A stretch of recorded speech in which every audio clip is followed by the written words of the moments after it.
하나님께서 그 인간이 스스로 하나님께 나아올 수 있는 그 자발적인 마음을 원하셔서 인간에게 모든 나무의 실과는 먹지만 선악을 알게 하는 나무 실과는 먹지 말라고 이야기하시면서 인간과 관계를 올바로 만들기 위해서 인간에게 과제를 줍니다.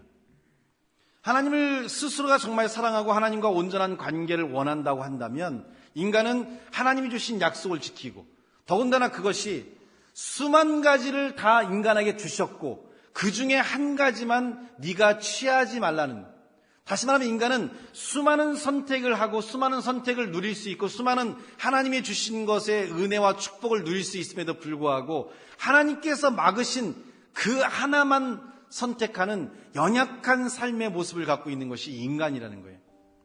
여러분의 삶도 마찬가지죠. 선과 하나님이 원하시는 아름다운 삶으로 나갈 수도 있지만 죄와 사망이 흐르는 모든 것이 틀어지는 고통의 삶을 선택할 수 있는 것 또한 인간이 한 사람 안에 두 가지의 생각을 갖고 있다는 거죠.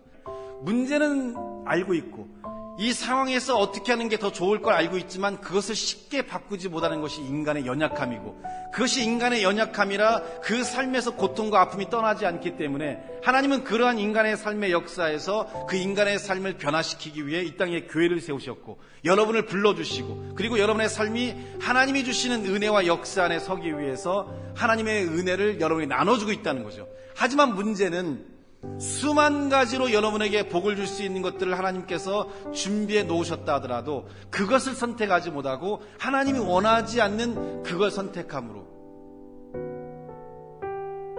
삶이 무너지고 삶이 좌절하는 한계를 가질 수밖에 없다는 거예요. 그러면 이것이 문제라는 것을 우리가 말씀을 통해 인식했다고 한다면 이제 이 부분에 대한 변화를 시도하기 위해 여러분이 지금까지 살아왔던 신앙보다는 조금 더 하나님께 나올 수 있는 신앙의 변화들이 필요하다는 거죠.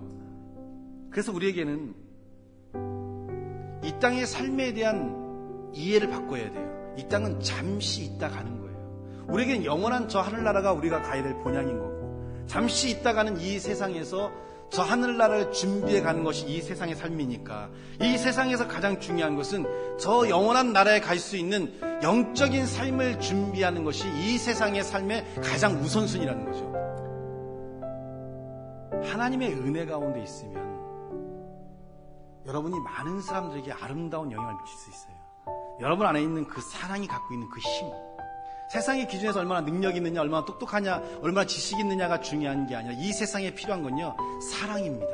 사람이 사람에 대한 사랑, 그리고 그 사람을 지지해주는 사랑, 그리고 그 사람을 끝까지 견뎌주는 사랑, 그리고 그 사랑으로 만들어지는 관계 안에서 갖는 그 단체와 수많은 모임들의 힘들, 그것이 사회를 움직이고 국가를 움직이고 세계를 움직이는 가장 강력한 힘이 될 수 있어요. 그것이 예수 그리스도의 공동체이고 예수님께서 우리에게 말씀하시는 삶이 아닌가 생각합니다. 그 삶이 여러분 가운데 있으므로 여러분의 신앙과 믿음의 자부심을 가지시고요. 좀 더 긍정적인 삶의 능력을 소유하기 위해 하나님께 나아갈 수 있는 그런 변화와 능력이 여러분에게 주어지기를 예수님의 이름으로 축원드립니다.